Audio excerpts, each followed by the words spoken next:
I am completely devastated from what I just watched.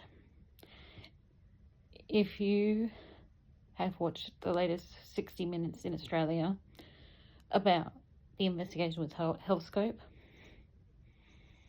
it makes my blood boil, particularly with that little girl, or the teenager, the 17-year-old teenager who died of sepsis. Because it's bringing back memories of my own father dying of sepsis at Westmead Hospital, which I know is not under Healthscope. It's under the New South Wales government, but it was not managed correctly. They claim they were treating him as if he had sepsis when they knew he had sepsis. He was triaged as a category 4 when he should have been a 1 or 2, put in the ICU or the resus. But no, he went to the vascular ward at midnight. The rapid response team were called at 2 a.m. with high blood sugars over 21.5 because he's a type 2 diabetic, but they kept changing between type 1 and type 2. And he had high temperatures of 38.5. The next, at 5:45 p.m., he had a cardiac arrest on the 8th of January, 21. And we weren't notified till 2 hours later at 7 p.m. And this was during COVID lockdown.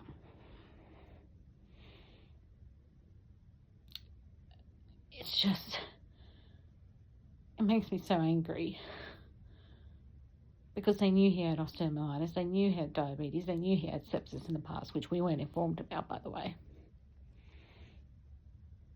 So watching that young girl die of sepsis because the hospital's, Healthscope's hospital's failure to treat her the same way they treated my dad makes my blood boil. Chris Minns, you need to get your fucking act together. You need to get your fucking act together and not only just investigate Healthscope hospitals, you need to go to all of the New South Wales hospitals under your government to find out what is going on. Because this is a common occurrence, not just in Westmead, in Blacktown. My mother is a regular patient at Blacktown. We have had nurses and doctors cry to us that they are desperate for help, for resources, for better pay, for able to sleep, because they are so tired and they don't have any nurses and staff. But Brad Seeley, the general manager, goes to Mum and I that 50% of employment has increased since November 2024, when we had the Healthcare Commission meeting. That's bullshit.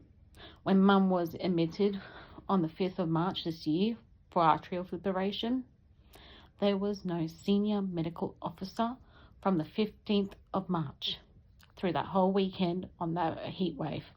I had COVID and I was expected to come in to change Mum because there was a lack of nurses, a lack of doctors. My mum's on cardiac monitor and there was no one monitoring the cardiac wards. What happened if someone went on a cardiac arrest and there was no senior resident medical officer on that ward with skeletal staff? Chris Minns, you need to go unannounced to a hospital, to Blacktown in particular, but also to Westmead, Fairfield, other ones, Royal North Shore. Go at the busiest time, which is around, I would say, 8 p.m, 7 p.m. to 8 p.m. onwards. Ask the patients in ED waiting room how long they've been there. What are they going there for? Have they been offered any treatment? Ask the nurses and doctors, what do they need?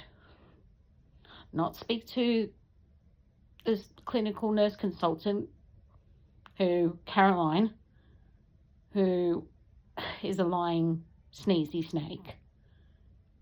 Not the clinical doctor, managing doctor, Katrina, or whatever her name is, because they lie under their teeth because they're up in the leagues with Brad Seeley.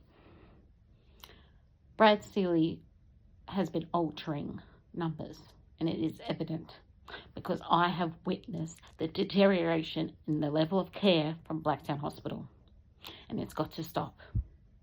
We need to do something to address this. because it's not going to go away with just putting a band-aid and say, oh, we'll just bring in junior medical officers. No.